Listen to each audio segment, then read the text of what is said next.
I was lucky. By the time I had my son, I was like fully recovered from injury, so I could like didn't really matter anymore. I think if he was born, a week after surgery, that would have been tough because having a little baby is kind of tough on your back, always like bending down and picking him up all the time. But it's so special being a father. It's such a life changer. It's changed so many different things, my perspective on a lot of different things, and it's just pretty amazing to be able to watch a little human being that you helped create and just his little evolutions every single day, and that's been so special.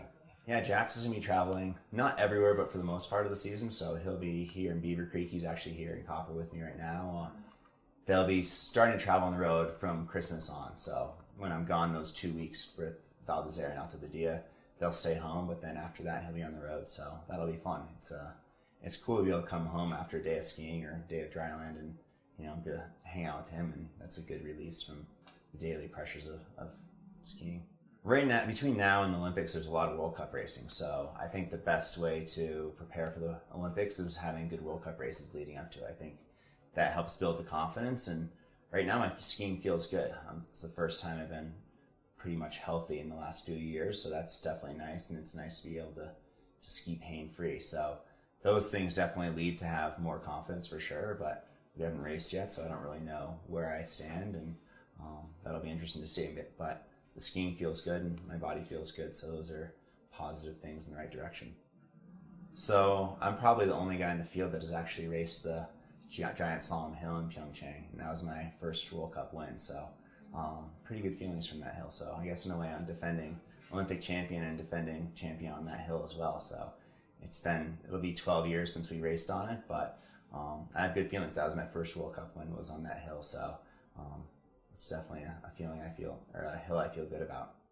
The great thing about Beaver Creek is it's a home race. We're always on away games. We're not having to race out of our duffel bags every single weekend, where the Euros go home every week. That's a big advantage for those guys. So it's nice to be able to have a home race. Beaver Creek crew does an awesome job preparing the hill. The snow there is always top notch, which I think plays well to my skiing as well. And then the hill just suits my skiing. It's a archer's hill. You have to be able to look for speed the whole way down, and that's something that really suits me. So those factors really lead into having good results there.